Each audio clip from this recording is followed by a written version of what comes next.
இன்றைக்கி 5th மே. இன்றைக்கி நிஃப்டியோட மார்க்கெட் பார்த்திங்க அப்படின்னா அந்த நம்ம வச்சுருந்த சப்போர்ட் லைனை வந்து இன்னும் பிரேக் பண்ணல, மேலே தான் நோக்கி இன்னும் போயிட்டுருக்கு.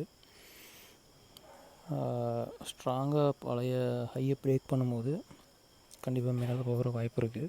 அதுக்கு முன்னாடி எப்போ வேணால், ஏன்னா இப்போ வந்து பை சிக்னல் ரொம்ப ஸ்ட்ராங்காக இல்லை இப்போ வரைக்கும். ஸோ ஸ்ட்ராங்காக பிரேக் பண்ணிச்சுன்னா ஸ்ட்ராங்காக மேலே போகிற வாய்ப்பு இருக்குது.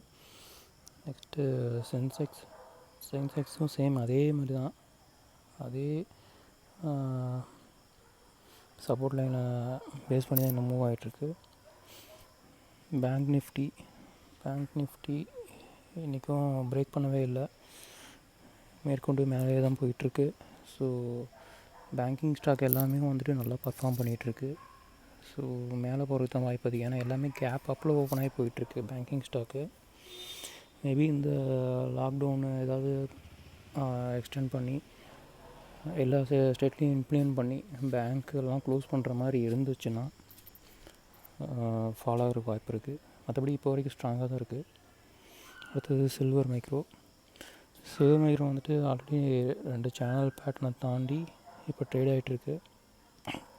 இப்போ ஒரு சேனல் பேட்டர்ன் மாதிரி ஃபார்ம் ஆகிருக்கு. இது எக்ஸாக்ட் சேனல் கிடையாது, ஏன்னா நிறையா பாயிண்ட்ஸ் கனெக்ட் பண்ண முடியல.